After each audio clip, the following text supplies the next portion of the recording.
में हमने पहला पॉइंट पढ़ा था changes in laws and regulation. Changes in laws and regulation qualitative instrument में आपको मैंने फेरा और फेमा का एग्जांपल दिया। सेकंड क्वालिटेटिव इंस्ट्रूमेंट, 2 मिनट रुक जाओ पहले समझाने दो। इसको वैसे तो मॉरल सुएशन भी बोल सकते हैं, सुएशन भी बोल सकते हैं, और कुछ टीचर्स जिन्होंने हमको पढ़ाया था वो इसको बोलते थे, और मैं भी इसको यही सिखाता हूँ, जो हम पढ़े वही सिखा रहा हूँ। इसको मॉरल सुजैन बोलते हैं। क्या बोलते हैं? Moral Suzanne. ए पीछे देखना, ठीक है? तो मॉरल सुजैन भी सही एसेंट है, सुएशन भी बोल सकते हैं। आपकी ओरल टेस्ट तो है नहीं, बट स्पष्ट भाषा में बोलूं तो moral suasion is the right pronunciation of this under English. ठीक है, बस इतना ही मतलब है मुझे, मॉरल सुजैन। तो अब ध्यान से सुनना, ये क्या है? आरबीआई द्वारा बैंक्स को दिशा निर्देश दिए जाते हैं। जब हमने पढ़ा था बैंकर्स बैंक, पढ़ा था बैंकर्स बैंक में क्या था? मनी सप्लाई बढ़ती और घटती थी। खैर वो क्वालिटेटिव इंस्ट्रूमेंट का पार्ट ही नहीं था, वो तो आरबीआई का फंक्शन था। हाँ, आरबीआई का फंक्शन था bankers bank, lender to last resort, है ना? याद आएगा, अभी सैटरडे को टेस्ट देंगे, है ना? तो मॉरल सुजैन ये क्या है? आरबीआई बैंक्स को समय समय पर रूल्स एंड रेगुलेशंस बताता है। क्या बताता है? रूल्स एंड रेगुलेशन, जिससे मनी सप्लाई की क्वालिटी चेंज होती है। क्या चेंज होती है? मनी सप्लाई की क्वालिटी। ये क्वालिटी ही थी कि 2000 के नोट्स को गवर्नमेंट ने बिना डीमोनेटाइजेशन के बंद कर दिया। वरना अगर फिर अनाउंसमेंट होता, मेरे प्यारे देशवासियों, आज रात 8 बजे से 2000 के नोट लीगल टेंडर नहीं रहेंगे, तो लोगों को ऐसे धक्का लग जाता। ऑलरेडी 500,000 के धक्के से उभर नहीं पा रहे। हाँ, उसके पॉजिटिव इफेक्ट्स हुए, लेकिन उतने नहीं हुए जितने गवर्नमेंट चाहती थी। तो अगर 2000 के नोट के साथ भी ऐसा होता, दिखता है क्या अब आपको 2000 का नोट बैंक से मिलता है, एटीएम से मिलता है? नहीं मिलता। ये आरबीआई का मेजर था कि चलो 500 और 1000 के नोट बंद किए, लेकिन मनी सप्लाई को मेंटेन करने के लिए 2000 के अर्जेंट प्रिंटिंग की थी, क्योंकि 500 की प्रिंटिंग इतनी ज्यादा बल्क क्वांटिटी में हो नहीं पा रही थी। तो गवर्नमेंट ने एक बार 2000 का नोट टेम्परेरी आरबीआई को पावर दी थी चलाने की, और उसी आरबीआई ने कॉमर्शियल बैंक को निर्देश दिए। मॉरल सुजैन का प्रैक्टिकल एग्जांपल कि भाई अब 2000 के नोट हम नए प्रिंट कर नहीं रहे, जितने आपके पास हैं अपने अपने डिपॉजिटर्स को अंदर ही अंदर आप बोल दीजिए। इंटरनल मैसेज बैंक्स को चले गए थे कि अब आप 2000 के नोट जितना जल्दी हो सके इस डेट से पहले डिपॉजिटर के ले लो, क्योंकि ऑलरेडी साल 1.5 साल पहले जब प्रिंटिंग बंद हुई तो बैंक्स को पता था कि लगभग ये नोट अब नहीं आएगा वापस। तो बैंक्स ने भी बोला, अपने डिपॉजिटर्स को भी बोला, कई बार तो बैंक्स के मेल भी आए, जो अच्छे बैंक में जिनके अकाउंट उनको मेल भी आए कि 2000 के नोट इस दिन से चलने बंद है, राइट? लेकिन गवर्नमेंट ने बिना डीमोनेटाइजेशन अनाउंस किए सेफ साइड पे एक इजी टेक्निक से आरबीआई द्वारा रूल्स एंड रेगुलेशंस के द्वारा ये 2000 के नोट वापस ले लिए गए सारे, राइट? इसको बोलते हैं मॉरल सुजैन। क्या बोलते हैं? मॉरल सुजैन या मॉरल सुएशन। कोई डाउट? तो आरबीआई द्वारा रूल्स एंड रेगुलेशन से अब मनी सप्लाई की क्वालिटी चेंज हो गई। अब क्या डीमोनेटाइजेशन हुआ? क्या डीमोनेटाइजेशन होता तो पैसा ब्लैक का व्हाइट होता, आया ना? डीमोनेटाइजेशन में ब्लैक का व्हाइट हुआ था, मैंने लास्ट क्लास में समझाता हूँ। लेकिन यहाँ पर क्वांटिटी चेंज नहीं हुई। क्या चेंज हुई है? Quality, right? अब हर बड़े नोट लगभग 500 के ही, आया ना? 2000 के नोट बिना डिमोनेटाइजेशन करे बंद कर दिए। इससे क्वालिटी चेंज हुई। क्या चेंज हुई? बोलो, क्वालिटी। क्योंकि लोगों को समझ में आ गया था, जब से नई नोट की प्रिंटिंग बंद हुई, लोगों में इकोनॉमी में कई लोग होते, पता पड़ जाता है लोगों को कि भाई अब नए नोट आ नहीं रहे। आम आदमी भी अगर एटीएम से नोट निकलता है और 2000 के उसको पुराने नोट ही मिलते हैं, तो वो भी कहीं ना कहीं समझ जाता है कि अरे सारे पुराने फटे हुए नोट हैं। मतलब थोड़े आप पुराने और नए नोट को देखोगे तो पुराना नोट थोड़ा सा लाइट लगता है, नया नोट थोड़ा सा हाथ लगाने से ही पता पड़ जाता है। तो कहीं ना कहीं लोगों को भी पता था कि 2000 के नोट अब आप सेव करके बंद कर दो, 500 के नोट रखो, तो लोगों को भी तकलीफ नहीं आई और बैंकिंग सिस्टम में भी ज्यादा नोट की एंटी डंपिंग नहीं हुई। कोई डाउट? इसको कहते हैं मॉरल सुएशन। कोई डाउट? लिखो। It means the exercise of, ये क्वालिटेटिव इंस्ट्रूमेंट्स में सेकंड पॉइंट है। इसके बाद मॉनेटरी पॉलिसी खत्म होती है, फिर बस इस पूरे चैप्टर में एक ही टॉपिक बाकी है, क्रेडिट क्रिएशन। क्या बोलो? Credit creation. It means the exercise of government policies, rules and regulations to control the money supply. Such actions are taken by RBI. क्या 2000 के नोट के लिए मोदी जी आए क्या टीवी पे वापस? अरे आए क्या? कोई अनाउंसमेंट की? नहीं, क्योंकि ये अनाउंसमेंट सीधा इंटरनली कौन कर चुका था? आरबीआई कर चुका था। इससे मनी की क्वांटिटी चेंज नहीं हुई, क्या चेंज हुई बोलो? क्वालिटी। लिखो जल्दी से। अब जो अगला टॉपिक है उसमें आपको समझ में आएगा कि जो 200 करोड़ के मनी सप्लाई कितनी बताई थी मैंने आपको? 75,000 कुछ बिलियन रुपए। बिलियन था ट्रिलियन था? बिलियन रुपए। 200 करोड़ रुपए से भारत की मनी सप्लाई 75,000 बिलियन रुपए कैसे हुई, वो भी हमारे सिलेबस में है। मैंने आपको बोला था कि अभी मिनिमम रिजर्व सिस्टम 200 करोड़ से हम स्टार्ट कर रहे हैं, लेकिन आगे जाकर के जब भी जीवन में आप मनी सप्लाई चेक करोगे तो 200 करोड़ से उतने रुपए कैसे बने, वो भी आपको मैक्रो इकोनॉमिक्स में पढ़ना है, जो कि इस चैप्टर का लास्ट लेवल है। कोई डाउट? अब तक हमने जो इस चैप्टर में पढ़ा उसमें था, हम शुरू हुए थे मनी से। मनी में हमने बार्टर सिस्टम, उसकी प्रॉब्लम्स पढ़ी। उसके बाद हमने मनी का मीनिंग पढ़ा, मनी के फंक्शंस पढ़े। फिर हमने M1, M2, M3, M4 पढ़ा, जो कि मेजर्स ऑफ मनी होते हैं। फिर हमने आरबीआई के फंक्शंस पढ़े। फिर हमने मनी सप्लाई पढ़ा, राइट। मनी सप्लाई के बाद में हमने मॉनेटरी पॉलिसी पढ़ी। मॉनेटरी पॉलिसी के दो पार्ट थे, क्वालिटेटिव और क्वांटिटेटिव, वो पढ़े। और अब आता है वो क्वेश्चन का जवाब, जिससे आपको समझ में आएगा कि 200 करोड़ के आज जो मनी सप्लाई है भारत की, लगभग 75,000 बिलियन रुपए, कैसे बनती है। क्लियर? तो आइए, टॉपिक का नाम है credit creation bye commercial banks. क्या है बोलो बेटा? Credit creation bye commercial banks. इस टॉपिक को पढ़ने का सीधा सीधा सा ये लॉजिक है इसके पीछे कि 200 करोड़ में कुछ चीज तो मल्टीप्लाई हुई है। 200 करोड़ का 75,000 करोड़ बनना मतलब मल्टीप्लाई होना। एज पर max school level mathematics 5th-6th class I am talking about, कि 200 करोड़ के 75,000 करोड़ बनना कुछ मल्टीप्लायर इफेक्ट काम कर रहा है। अरे हाँ, 200 करोड़ में कुछ डिवाइड होगा कि 75,000 बने, कुछ माइनस होगा या प्लस होगा, या मल्टीप्लाई होगा कि 75,000 करोड़ बन जाए। ज्यादा अच्छा क्या लगता है सुनने में? मल्टीप्लायर। क्या अच्छा लगता है?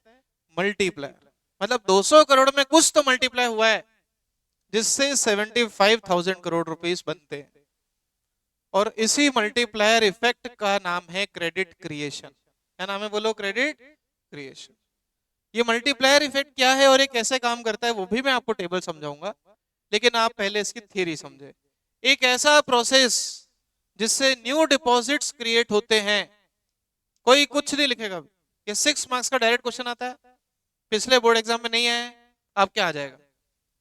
मुझे लग रहा था क्रेडिट क्रिएशन पिछले बार पूछे, लेकिन पिछली बार इन्होंने न्यूमेरिकल पूछा, इस बार इन्होंने क्रेडिट क्रिएशन का कुछ नहीं पूछा, मतलब आपके लिए इंपॉर्टेंट हो जाता है। ठीक है ना?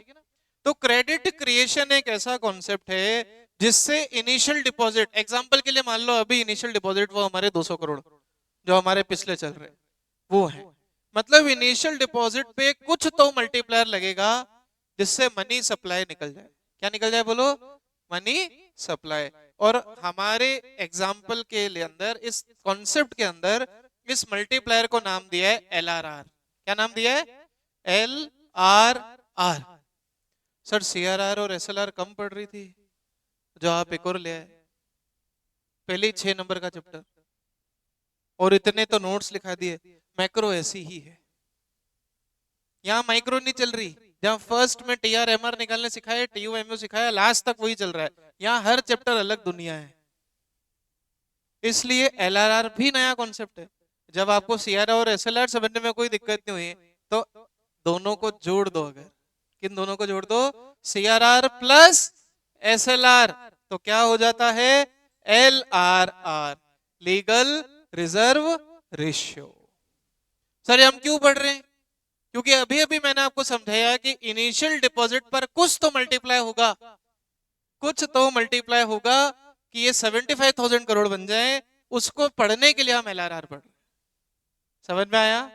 पहली बात तो आपको ये समझनी है कि 200 के 75,000 करोड़ कुछ मल्टीप्लाई होके बने, ना डिवाइड, ना इंटू, ना प्लस, ना माइनस, सिर्फ मल्टीप्लाई। राइट? अब उस मल्टीप्लायर को समझने के लिए हमको क्या समझना है, LRR, लीगल रिजर्व रेशियो, जो कि कैसे आता है, CRR प्लस SLR। तो सर हम मान लें SLR आपने कहा था मैक्सिमम 25 और CRR मैक्सिमम 10, तो LRR मैक्सिमम कितना हो सकता है, 35%। 25% SLR मैक्सिमम और CRR मैक्सिमम कितना, 10। तो 25 और 10 कितना हुआ, 35। हाल फिलहाल में कितना है, आप जाना RBI की वेबसाइट पे, मैं लेके गया था ना, CRR और SLR को जोड़ देना तो क्या आ जाएगा, LRR। हाँ या ना, हाँ या ना, यस। अब सर ये LRR को हमने क्यों पढ़ा, LRR को हमने इसलिए पढ़ा ताकि आप मल्टीप्लायर का फॉर्मूला सुन सको। LRR का फॉर्मूला क्या है, CRR प्लस SLR। अरे बोलो, LRR समझ में आया? LRR क्या है, CRR plus SLR। Sir CRR और SLR क्या होता है, पीछे पढ़ाया ना, समझ में आ रहा है? LRR और CRR और SLR को प्लस करेंगे तो क्या आ जाएगा, LRR। और मल्टीप्लायर का फॉर्मूला क्या है, पहली बात तो मल्टीप्लायर है क्या, इनिशियल डिपॉजिट पे जो मल्टीप्लाई होके मनी सप्लाई आता है, क्या आता है बोलो, मनी सप्लाई, उसको मल्टीप्लायर बोलते हैं। क्या बोलते हैं, मल्टीप्लायर। और मल्टीप्लायर का फॉर्मूला क्या है, 1/LRR। क्या फॉर्मूला बोलो, 1/LRR। एग्जाम्पल के तौर पर, एग्जाम्पल, अगर LRR 20% दिया है, कितना दिया है, तो एग्जाम में MCQ पूछेगा, वो बोलेगा अगर LRR 20% है, बताओ मल्टीप्लायर कितना होगा। इस मल्टीप्लायर को बोलते हैं मनी मल्टीप्लायर। क्या बोलते हैं, मनी मल्टीप्लायर। क्यों बोलते हैं, क्योंकि चैप्टर का नाम क्या है, मनी एंड बैंकिंग, इसलिए मल्टीप्लायर को भी क्या बोलते हैं, मनी मल्टीप्लायर। हाँ, अभी आपको लग रहा है मजाक है, लेकिन आगे मैक्रो में एक मल्टीप्लायर और आएगा, 2 मल्टीप्लायर है टोटल कोर्स में, दोनों की वर्किंग सिलेबस में। तो एग्जाम में क्वेश्चन में समझना पड़ेगा मनी मल्टीप्लायर पूछ रहा है या इनकम मल्टीप्लायर पूछ रहा है। आगे आएगा EDS में, दोनों जगह फॉर्मूले भी अलग है, वर्किंग भी अलग। लेकिन ये मल्टीप्लायर अभी जो पढ़ा है वो याद कर लो। बोलो मल्टीप्लायर क्यों पढ़ रहे हैं, क्योंकि हमको ये पता करना है कि 200 के 75,000 करोड़ कैसे बने, तो मल्टीप्लायर होके ही बने। पहली बात, मल्टीप्लायर का फॉर्मूला क्या है, 1/LRR। क्या होता है, CRR प्लस SLR। और मल्टीप्लायर का फॉर्मूला क्या है, 1/LRR। तो मुझे इस एग्जाम्पल में बताओ ना, अगर LRR 20% है तो मल्टीप्लायर निकाल सकते हैं क्या अपन, निकाल सकते हैं। 1/20%, 1/20% मतलब 1/20/100। 20% मतलब अपॉन में 100 आ जाता है, और 100 ऊपर का नीचे घूम जाएगा, नीचे का ऊपर घूम के क्या आ जाएगा, 100/20। 100/20 को सॉल्व करते हैं बेटा, 12th क्लास के बच्चे देखो पहली बार सुनेंगे, 100/20 को सॉल्व करते क्या आता है, 5। मतलब मल्टीप्लायर की वैल्यू कितनी आई, 5। ये 5 का मतलब क्या है, ये 5 का मतलब है कि अगर कंट्री में 1 रुपया इनिशियल डिपॉजिट होगा तो 1 के कितने बनते हैं, 5। अगर मल्टीप्लायर की वैल्यू 10 हो तो 1 के कितने बनेंगे, 10। वो कैसे बनेंगे वो मैं बाद में सिखाऊंगा, पहले आप यहां तक कॉपी करो। बोलो यहां तक कोई डाउट, पीछे किसी को कोई डाउट, इधर। पहली बात ये समझ लेना, मैं वापस बोल देता हूं, मुझे कोई तकलीफ नहीं है। अगर पिछले बैच को मैं मैक्रो इकोनॉमिक्स पूरे साल में 4 बार पढ़ा सकता हूं टाइमली कोर्स होने की वजह से, तो आप तो फिर भी 15 दिन पहले चालू हुए हो 12th में, आपको कम से कम उनको 4 बार पढ़े तो आपको 5 बार पढ़ानी जिम्मेदारी मेरी। लेकिन वो तब पॉसिबल होगा जब खुद भी रोज पढ़ाओ, खुद रोज पढ़ा ही नहीं हो, छुट्टियां ली हो, तो कुछ नहीं हो सकता। इसलिए मैंने आपको समझाया कि ये मनी चैप्टर के बाद से छुट्टियां लेना बंद कर देना, क्योंकि अब जो चैप्टर आ रहे हैं 10+12 22 नंबर, नेशनल इनकम और एडीएस। बाकी आप बोलोगे इंडियन, वो मुझे पढ़ाने में मैक्रो का क्लास 1 से बोला था 1/4 टाइम लगता है। अगर यहाँ 4 महीने, इंडियन इज इक्वल टू 1 से 1.5 महीना, वो भी ज्यादा ही पढ़ाता हूँ। स्कूल में 10 दिन में खत्म होती है Indian, 10 days without any notes. यहाँ आपको मैक्रो से ज्यादा नोट्स इंडियन के मिलेंगे। मैक्रो की मेरी एक ही बुक मिलेगी आपको, इंडियन की 2 बुक मिलेगी, ठीक है ना, क्योंकि इंडियन में लिखने का काम लगभग 0 है। ठीक है, ये आपकी जो पूरी कॉपी ये मैक्रो से ही भरने वाली है, 40 मार्क्स। तो समझो, फिर से मैं रिवाइज कर रहा हूं। रिवीजन ये कहता है कि अगर देश में 200 करोड़ का रिजर्व है, इनिशियल डिपॉजिट बोलते हैं 200 करोड़ के रिजर्व, तो मनी सप्लाई मल्टीप्लाई होके आती है। मतलब 200 करोड़ से 75,000 करोड़ मल्टीप्लाई करके आए, पहला कॉन्सेप्ट। अब मल्टीप्लाई किया क्या है, 2 से, 10 से, 5 से, 20 से, किसी से तो मल्टीप्लाई किया होगा। उसको निकालने का फॉर्मूला क्या है, 1/LRR। LRR का फॉर्मूला क्या है, CRR प्लस SLR। आपकी एनसीईआरटी का हद बताऊं, LRR लिखा है, फॉर्मूला नहीं दिया है। एनसीईआरटी की बात करो, और कुछ स्कूल है ही एनसीईआरटी पे, सोचो। LRR पढ़ाते हैं, LRR आता कैसे ये नहीं पढ़ाते, बोर्ड की बुक। बाकी बुक की तो क्या ही बात करूं। इसलिए मैंने आपको मार्केट से बोला कोई बुक मत लेना, क्योंकि यहाँ ये नोट्स लिख लिए, पढ़ लिए, इससे आगे कुछ नहीं है बोर्ड में भी। तो LRR का formula CRR plus SLR, solve करना अभी सिखाई दिया मैंने। अब अगर ये डाउट पूछा कि 20% में 20/100 कैसे हुआ, तो फिर आप अपने छोटे भाई बहन से पूछ लेना घर में, ठीक है। चलो यहां तक एक बार कॉपी करो फास्ट। हेडिंग लगाएंगे, credit creation bye commercial bank. बिल्कुल ऐसे ही नोट्स लिखना है जैसे सामने दिख रहे हैं आपको। लिखिए, credit creation bye commercial bank. मैं बोल रहा हूं, लिखते जाओ साथ के साथ। राइटिंग में कोई दिक्कत हो तो मैं बोल रहा हूं। Credit creation bye commercial bank, इसका न्यूमेरिकल एग्जाम में 4 नंबर और थ्योरी क्वेश्चन एग्जाम में 6 नंबर तक आता है। कितने नंबर तक, 6 नंबर। दोनों नहीं आते, टोटल चैप्टर वेटेज 6 नंबर ही है। या तो वो LRR देके न्यूमेरिकल करवाएगा आपसे, और या फिर वो पूरा थ्योरी एक्सप्लेन कराएगा। मैं दोनों ही करके दे रहा हूं। लिखो, it is a process of creating, it is a process of creating new deposits from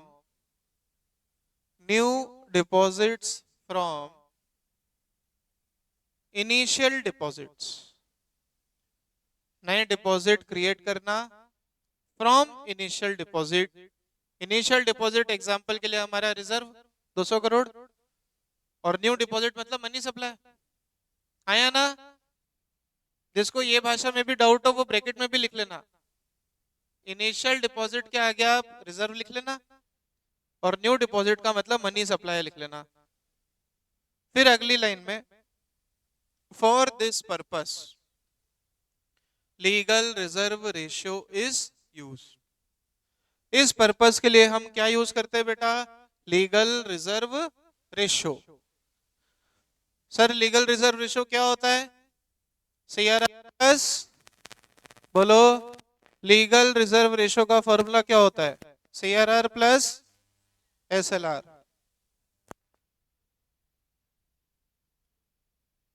it is a part of deposits.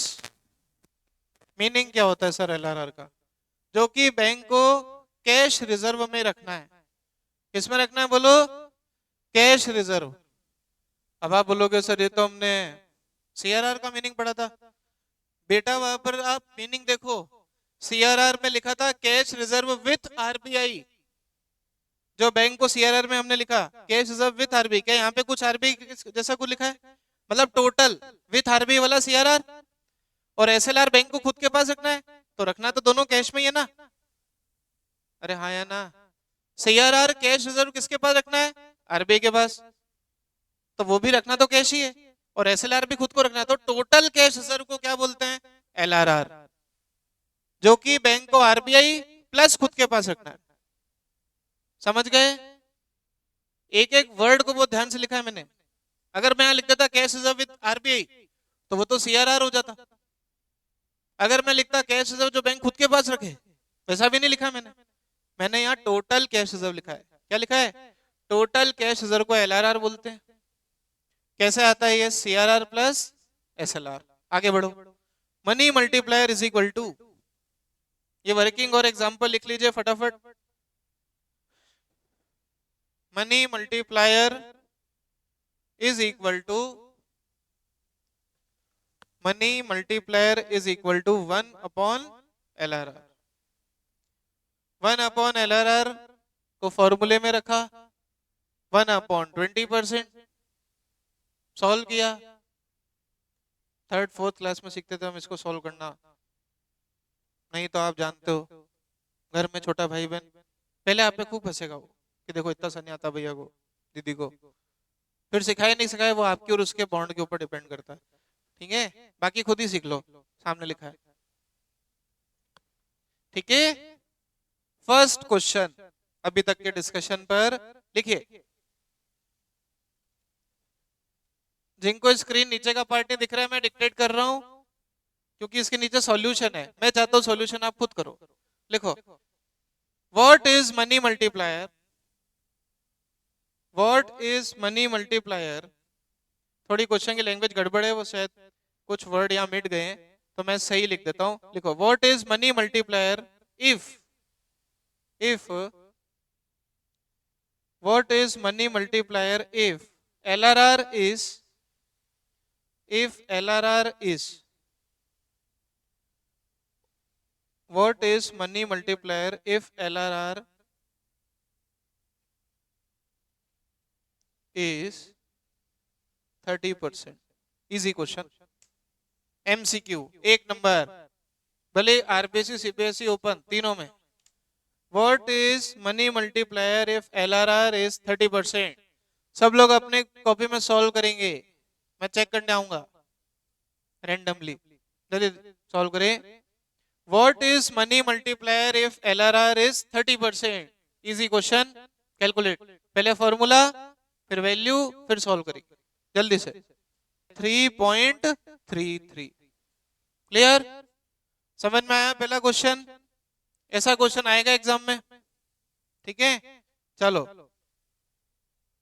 अगला क्वेश्चन लिखो। Write down next question. What is LRR? What is LRR if money multiplier,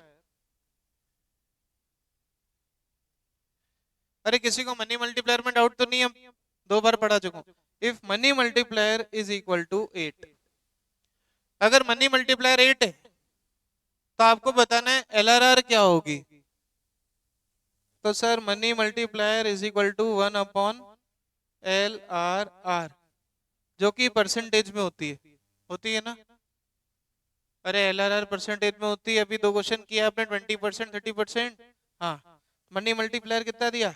8 is equal to 1 upon LRR percent. हाँ कि ना? LRR percent मतलब 8 is equal to 1 upon LRR percent मतलब upon 100। अरे हाँ कि ना? और 8 इज इक्वल टू, ये 100 ऊपर आएगा तो कितना हो जाएगा? 100 upon LRR। LRR is equal to 100 upon 8। चलो 100 अपॉन 8 को सॉल्व कर लो। 12.5। वापस परसेंट मत, ये ऑलरेडी आप परसेंटेज को एडजस्ट कर चुके हो इधर। बोलो कर लोगे? अरे हाँ कि ना? किसी को ये तो डाउट नहीं है परसेंटेज में इधर 100?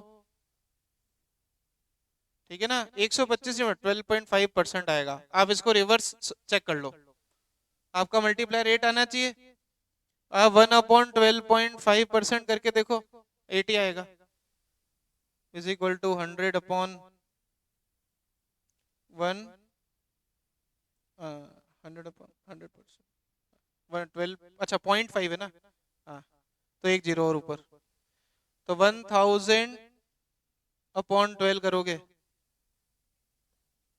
हाँ 125, ठीक है, तो भी 80 आता है, हाँ कि ना, हाँ, बोलो, ये रिवर्स वर्किंग और सीधी वर्किंग दोनों बता दी, हाँ या ना। नेक्स्ट क्वेश्चन लिखो, एक और बस लास्ट, एक और देखो, इफ सी आर आर, बातें नहीं, if C R R is equal to 4%, 4% and SLR is equal to 12%. What is money multiplier? What is money multiplier? अब कॉन्सेप्ट जिन्होंने समझा है वो इसको फटाफट कर लेंगे। LRR नहीं दिया सर, LRR का फॉर्मूला क्या होता है? CRR प्लस SLR, दोनों दिए, जोड़ लो, LRR आ जाएगा, और 1 अपॉन LRR करोगे तो क्या आ जाएगा? मल्टीप्लायर, ठीक है, वह आप खुद सॉल्व कर लेना। आज की क्लास से होती है खत्म, कल लास्ट क्लास होगी मनी एंड बैंकिंग की, फिर नया चैप्टर। थैंक यू, सैटरडे को टेस्ट होगा।